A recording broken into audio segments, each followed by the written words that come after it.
सद्गुरु, अर्थ को जाने बिना क्या मंत्रों का जाप करना ठीक है? मंत्रों का कोई अर्थ नहीं होता। देखिए, मंत्र के दो आयाम होते हैं। Mantras are not supposed to have any meanings in the tradition. मंत्रों से कोई अर्थ रखने की उम्मीद नहीं की जाती। इस परंपरा में विभिन्न प्रकार के मंत्र हैं।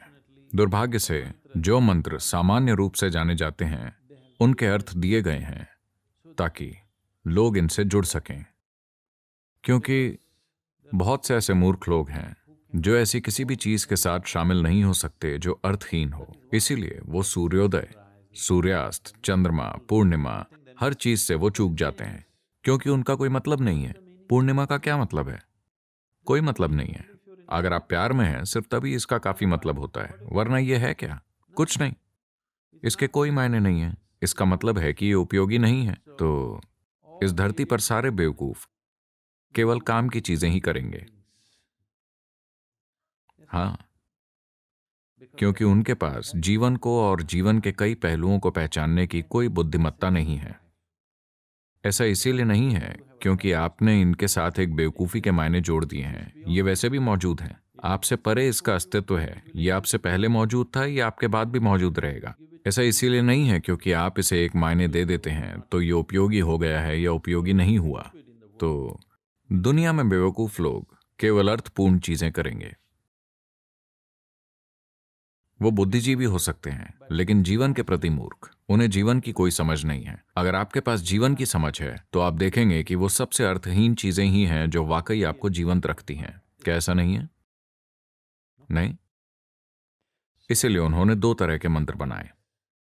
मंत्रों का एक बड़ा समूह जिसका कोई अर्थ नहीं है, सिर्फ शुद्ध ध्वनि।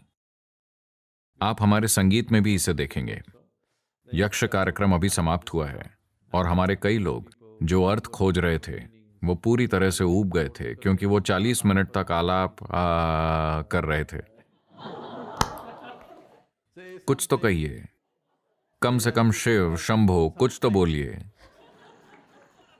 नहीं, टिंग टिंग। वो समझ नहीं पा रहे हैं क्योंकि ये ध्वनि के बारे में है। ऐसा क्यों है कि एक शब्द से जिसका कोई अर्थ है, ध्वनि इतनी ज्यादा महत्वपूर्ण है? अर्थ इंसान के दिमाग में बने हैं। ध्वनि सृष्टि का सार है। अगर आप ध्वनि को स्पर्श करते हैं तो आप सृष्टि को छू रहे होते हैं। अगर आप किसी शब्द को स्पर्श करते हैं तो आप इंसान की सिर्फ मनोवैज्ञानिक संरचना में प्रवेश करते हैं। इंसान की मनोवैज्ञानिक संरचना मुख्य रूप से एक खास तरह का पागलपन है। हम इसका आनंद ले सकते हैं, हम इसका इस्तेमाल कर सकते हैं, लेकिन वास्तव में ये एक खास किस्म की काल्पनिक व्यवस्था है। ध्वनि सृष्टि का एक मूलभूत पहलू है। अगर ध्वनि पर आपकी महारत है तो एक खास तरीके से आपको सृष्टि पर महारत हासिल है, क्योंकि Creation is just a complex amalgamation of sounds. It's the blueprint of creation. सृष्टि ध्वनियों का बस एक जटिल सम्मेलन है। ये सृष्टि का खाका है, लेकिन अर्थ इंसानी चीजें हैं। आप जानते हैं कि एक ही शब्द के अलग अलग भाषाओं में अलग अलग मायने होते हैं। यहां तक कि भारत में भी आप ये जानते हैं, एक ही शब्द के अलग अलग मायने होना इसलिए है क्योंकि ये पूरा इंसान के द्वारा गढ़ा गया है। ध्वनि गढ़ी हुई नहीं है। ध्वनि सृष्टि का हिस्सा है। ध्वनि अस्तित्व का हिस्सा है। ध्वनि सृष्टि के सृजन का हिस्सा है। अभी पूरी सृष्टि एक खास तरीके से स्पंदित हो रही है। आप इसे सुन नहीं सकते, इससे कोई फर्क नहीं पड़ता, लेकिन But the words and meanings are a human making. शब्द और अर्थ इंसान के बनाए हुए हैं। सिर्फ एक साजिश के रूप में इसके मायने हैं। जब मैं साजिश कहता हूं तो क्या आप सुनते हैं कि झिंगुर क्या कह रहा है? वो क्या कह रहा है आप नहीं जानते, लेकिन वो बात कर रहे हैं। वो भी आपकी तरह ही हैं। उनमें से कुछ बस ध्वनि पैदा कर रहे हैं, केवल आलाप कर रहे हैं। सिर्फ ध्वनि, केवल ध्वनि का आनंद। सृष्टि का आनंद लेने का एक मायने में मतलब है उसकी ध्वनि का आनंद लेना। अगर आपके पास सुनने के लिए उत्सुकता नहीं है, अगर आपके पास ध्यान देने की उत्सुकता नहीं है, तो आप असल में सृष्टि के किसी भी पहलू का आनंद नहीं ले सकते। आप सिर्फ अपने सिर में चल रहे मनोवैज्ञानिक ढांचों का आनंद लेंगे। तो यही कारण है कि ज्यादातर इंसान बोलना चाहते हैं, ज्यादातर समय वो बातें करना चाहते हैं, इसीलिए नहीं कि उन्हें कुछ कहना है, इसीलिए क्योंकि उन्हें अर्थ निकालने हैं। बस मौन या ध्वनि दोनों ही बहुत अभिभूत करने वाले होते हैं। इसीलिए जब हम आध्यात्मिक प्रक्रिया कहते हैं तो पहली चीज है मौन।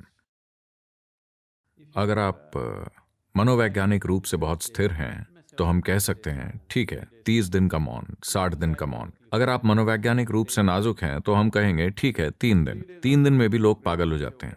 हम कहेंगे ठीक है आधा दिन का मौन, दोपहर तक का मौन। उसके बाद आप बकबक करें। आमतौर पर दोपहर के बाद वो इसकी कमी पूरी कर लेते हैं। आप में से जो लोग बहुत बातें करते हैं, आप जानते हैं कि अर्थ निरर्थक है। आप बस बात कर सकते हैं। बहुत सारे लोग इसमें माहिर हैं, वो बिना किसी मतलब के बस यूं ही बोलते रहते हैं। वो बिना किसी अर्थ के बात करते रह सकते हैं। अब अगर आप एक चिड़िया हैं तो हम आपको माफ कर देंगे। अगर आप ये हैं तो हमारे लिए ठीक होगा। या अगर आप एक संगीतकार हैं तो आपका व्यर्थ ध्वनियां करना ठीक होगा। अगर आप बोल रहे हैं तो आपसे कुछ अर्थपूर्ण कहने की उम्मीद की जाती है। तो मंत्र को कहना नहीं है, बस इसका जाप करना है। जाप के मायने हैं कि ये जाप ध्वनि का होता है, अर्थ का नहीं। भाषण का अर्थ होता है, शब्दों का अर्थ होता है, लिखित शब्द और बोले गए शब्द। जाप से अर्थ का संबंध नहीं है। जाप बस एक ध्वनि है, एक गूंज है। तो अगर आप अर्थ नहीं जानते तो मेरी राय से ये जाप करने का सबसे अच्छा तरीका है बस पूरी तरह से ध्वनि के साथ शामिल होकर इसका उच्चारण करना है। लेकिन सबसे पहले आप जो बोल रहे हैं, क्या ये एक मंत्र है या एक भजन है या ये एक संकीर्तन है, आपको इस पर गौर करना चाहिए। अगर ये एक मंत्र है, मंत्र का अर्थ है शुद्ध ध्वनि। इसका कोई अर्थ होना जरूरी नहीं है। आप इसे जो चाहें अर्थ दे सकते हैं, जिस भी अर्थ से आप शुरुआत करना चाहें, क्योंकि अर्थ के बिना आप इसमें शामिल नहीं हो सकते। लेकिन एक बार जब आप जान जाते हैं कि कैसे शामिल होना है तो आपको इसे कोई अर्थ नहीं देना चाहिए। Om Namah Shivaya. का मतलब ये नहीं है कि आप किसी पहाड़ के ऊपर किसी चीज के साथ बैठे एक आदमी की कल्पना कर रहे हैं और उसके आसपास कुछ हो रहा है। नहीं। शुरुआत में अगर यही एकमात्र तरीका है जिससे आप इसमें शरीक हो सकते हैं तो आप शिवकाशी वाले कैलेंडर को देख सकते हैं। ठीक है, एक बार जब आप जान जाते हैं कि ध्वनि के साथ कैसे शामिल हो तो आप इस आदमी से छुटकारा पा लीजिए। उसकी जरूरत नहीं है, वो एक व्यवधान है। मैं लोगों को सम्यमा में बताता हूँ, वो जप करते होते हैं, उनका सवाल होता है कि अगर शिव आते हैं तो मैं उन्हें तमामों बार पुकार रहा हूँ, अगर वो आते हैं तो उन्हें अनदेखा कर दीजिए। क्योंकि मंत्र के बारे में ये चीज नहीं है। मंत्र ये है कि आप खुद को ध्वनि में शामिल करते हैं, क्योंकि आप स्वयं, आपका भौतिक रूप ध्वनि का एक खास पैटर्न है। अभी आप खुद को ध्वनि के एक अलग पैटर्न में बनाने की कोशिश कर रहे हैं ताकि ये ध्वनि एक अधिक विशाल ध्वनि तक पहुंचने का जरिया बन जाए, जिसे आप ब्रह्मांड कहते हैं। ध्वनियों की एक अधिक विशाल व्यवस्था की प्रकृति ब्रह्मांडीय है। अब आप कुछ मौलिक ध्वनियों का एक खास क्रम में उपयोग करते हैं। आपको पता है, तिजोरी में तालों को कॉम्बिनेशन ताला कहा जाता है। तो आपको इसे खोलने के लिए इसका सही तरीका या क्रम पाना होगा। तो मंत्र एक कॉम्बिनेशन है। अगर आप सही कॉम्बिनेशन पा जाते हैं तो ये आपके लिए सृष्टि के अंदर एक द्वार खोल देगा। अर्थ अहम नहीं है।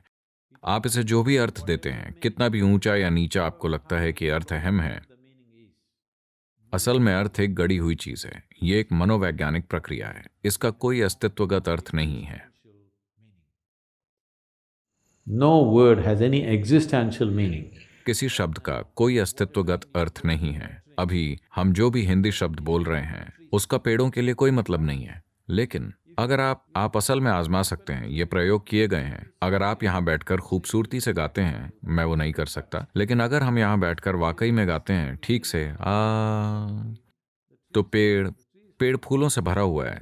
ये यक्ष के कारण हो सकता है, ठीक है, बारिश ने इसमें मदद की है, लेकिन ध्वनि की शक्ति को कम न समझें। ध्वनि की शक्ति को कम करके ना आंकें। इसका हर चीज पर असर होता है। या अगर आप एक मंत्र का जाप करते हैं तो पेड़ इसका उत्तर दे सकता है। अगर आप संगीत गाते हैं तो ये उत्तर दे सकता है। अगर आप बस एक विचार पैदा करते हैं तो वो इसका जवाब दे सकता है। लेकिन अगर आप बोलते हैं तो ये रिस्पॉन्ड नहीं करेगा। ये पेड़ के साथ सच है, ये चैतन्य के साथ भी सच है।